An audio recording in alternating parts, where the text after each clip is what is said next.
Hello everybody, welcome to Mamta Bedi classes. Today we will read a new poem Summer and Winter. आज हम नई poem पढ़ेंगे जिसका नाम है Summer and Winter. Okay, Summer and Winter are the names of season. Okay. In this poem, poet makes a comparison between summer and winter. इस poem में जो हमारे पोइट हैं वो समर और विंटर में कंपैरिजन करते हैं, तुलना करते हैं. ही drawers his comparison with the help of beautiful images. और वो कंपैरिजन करने के लिए बहुत सुंदर सुंदर इमेजेस का यूज़ करते हैं. Summer is presented as bright and joyful. अगर हम समर की बात करें तो समर सीज़न को ब्राइट और जॉयफुल बोला गया है. And it symbolise happiness. और ये हैप्पीनेस को शो करता है जो समर सीज़न है. While as winter symbolise lifelessness. अगर हम विंटर की बात करें तो ये सिम्बलाइज करता है लाइफलेसनेस को. लाइफलेसनेस बोल सकते हो निर्जीविता. Okay, that is not alive. Okay, तो अब हम पोइम पढ़ेंगे. This poem has only 2 stanzas. Okay, so we will read the poem. It was a bright and cheerful afternoon towards the end of sunny month of June, when the north wind congregate in crowds, the floating mountains of the silver clouds from the horizon, and the stainless sky open beyond them like eternity. All things rejoice beneath the sun, the weeds, the rivers, and the cornfields, and the reeds, the willow leaves that glanced in the light breeze, and the firm foliage of the larger trees. Okay, तो अब poet क्या कहते हैं?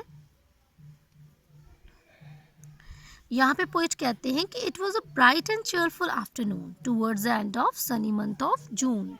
तो poem शुरू होती है जहाँ पे जो पोइट हैं वो एक्सप्लेन करते हैं एक डे के बारे में जबकि जून का मंथ ख़त्म हो रहा है, सनी डे है. ओके, तो ये जो नून है वो ब्राइट है, चेयरफुल है. When the north wind congregates in crowds. इस टाइम पर मंथ ऑफ जून में जो नॉर्थ की विंड है वो कॉन्ग्रीगेट मतलब आती है in the crowds. Crowds means जिसको आप झुंड बोल सकते हो, बहुत ज़्यादा हवा चलती है उस टाइम पे. The floating mountains of the silver clouds. And if we will see the sky, clouds are floating in the month of June. Okay, and the clouds are light silver color. अब light silver colour means यहाँ पर जो rainfall है कम होता है. अगर dark colour के clouds होते हैं तो वो हैवी रेनफॉल करते हैं. तो अगर जून की बात हो रही है तब नॉर्थ विंड जो है वो काफ़ी तेज़ चलती है. और अगर आप स्काई में देखो तो वहाँ पर आपको माउंटेन्स, पहाड़ नज़र आएंगे सिल्वर क्लाउड्स के, है ना, फ्रॉम द हॉरिजोन, जो हमारी अर्थ के हॉरिजोन में, क्षितिज में. एंड द स्टेनलेस स्काई, तो आपको वहाँ पे स्टेनलेस स्काई नज़र आएगा, बिल्कुल साफ सुथरा आकाश. Open beyond them like eternity. तो इस तरह से लगेगा जैसे कि इनफाइनाइट ड्यूरेशन, उसकी जो ड्यूरेशन है वो इनफाइनाइट है, टाइमलेस है ना. All things rejoice beneath the sun. अब हर एक चीज़, चाहे वो पेड़ पौधे हों, पक्षी हो, जानवर हो, हर कोई चीज़ जो है वो रिजॉइस करती है. रिजॉइस मीन आप बोल सकते हो to be full of joy, है ना. तो हर एक चीज़ इस मंथ में रिजॉइस कर रही है बीनीथ द सन. चाहे वो वीड्स हों, चाहे वो रिवर हो, चाहे वो कॉर्न के फील्ड्स हों, चाहे वो रीड्स हों. रीड्स होती हैं a type of tall grass, है ना, लंबा लंबा घास होता है, उसको रीड्स बोला जाता है. The willow leaves. अब विलो होता है a tree that grows near water and has long thin branches that hang down. अब ऐसे पेड़ विलो के पेड़ होते हैं जो वाटर, जो नियर द वाटर जो ग्रो करते हैं और उनकी जो ब्रांचेस हैं वो हैंग डाउन, नीचे की तरफ झुकी होती हैं, है ना. तो glanced in the light bridge, तो उस लाइट ब्रीज में वो भी खुश होते हैं, झूमते हैं. And the firm foliage of the larger tree. Foliage means leaves as of a plant और अ ट्री. तो किसी पेड़ के जो पत्ते हैं उनको फॉयलेज बोला जाता है। तो जो लार्जर ट्री हैं उनके जो पत्ते हैं वो भी हवा में झूमते हैं। In this way poet says summer is a full of cheer and brightness. Okay, तो खुशी वाला और ब्राइटनेस वाला मौसम बोला गया है समर को। Then in second stanza poet talks about the winter. Okay, what he says,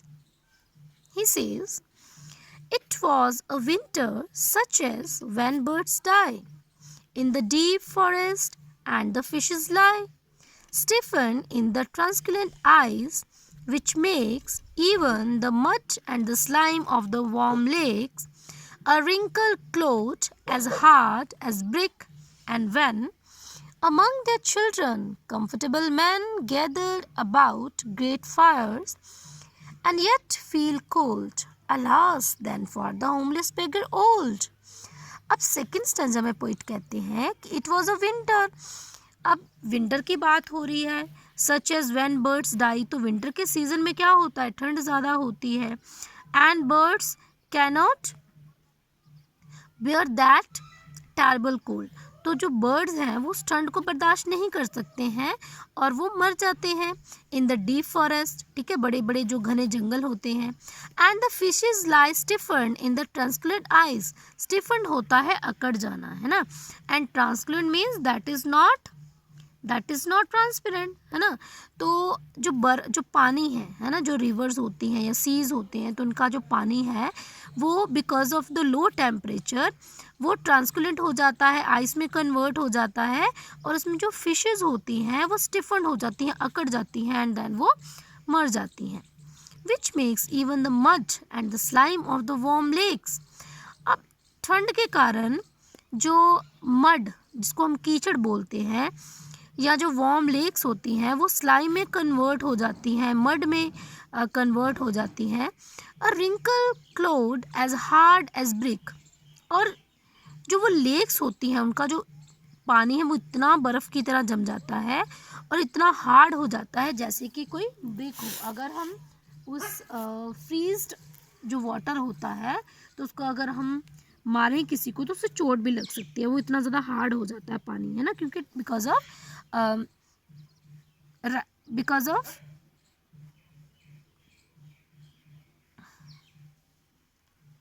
downfall in temperature, है ना। तो जो हमारा टेम्परेचर है वो डाउन हो जाता है तो उसकी वजह से पानी जो है वो आइस में कन्वर्ट हो जाता है और रिवर की जो रिवर हैं, जो लेक्स हैं, उनका जो वार्म वाटर है वो मड या स्लाइम में कन्वर्ट हो जाता है और वो हार्ड ब्रिक की तरह बन जाता है। And when among their children, अब पोइटिस यहाँ पे पोइट बात करते हैं पुअर पीपल की और जो रिच पीपल है उनकी। And when among the children comfortable man gather about great fires, अगर हम बात करें रिच की, है ना, जो अमीर लोग होते हैं वो कंफर्टेबली आग जलाकर अपने घरों में बैठ जाते हैं, उनके पास सारे कंफर्ट्स हैं, सारी फैसिलिटीज़ हैं, है ना। एंड येट फील कोल्ड, और फिर भी उनको ठंड लगती है। जब भी उनके पास सारी ज़्यादा फैसिलिटी होती हैं फिर भी उनको ठंड लग रही है। But when we will talk about poor homeless beggars, they have to stay on the road under the sky, okay. They don't have any facilities, they don't have fire, they don't have warm clothes, okay. तो उनके पास कुछ भी नहीं होता तो वो क्या करते हैं, सर्वाइव करते हैं। अब यहाँ पे कंपैरिजन हो रहा है अमीर और गरीब का। अमीर जो लोग हैं वो अपने घरों में कंफर्टेबली अपने बच्चों के साथ बैठे हुए हैं, फिर भी उनको ठंड लग रही है, सारे के कंफर्ट है उनके पास फिर भी। लेकिन अगर हम होमलेस बेगर्स की बात करें, पुअर बेगर्स की बात करें, तो वो बेचारे बूढ़े होमलेस, है ना, तो उनको बाहर रहना पड़ता है ना, because they don't have home, है ना। होमलेस बोला गया क्योंकि उनके पास घर नहीं है, they don't have facilities, comforts, है ना। तो यहाँ पे इस पोइम में poet wants to compare rich and poor people through the season of summer and winter. तो जैसे समर एंड विंटर में उसने कंपैरिजन किया है, उसी तरह से उसने इफ़ेक्ट बताया है कि समर और विंटर का एनिमल्स के ऊपर, बर्ड्स के ऊपर या फिर ह्यूमन बींग्स के ऊपर क्या इफ़ेक्ट होता है गर्मियों में और सर्दियों में। ओके, आई होप आपको ये पोएम अच्छी लगी होगी, समझ में आ गई होगी। Okay, thanks for watching my video. We will meet in our next video. Till then, take care. Bye bye.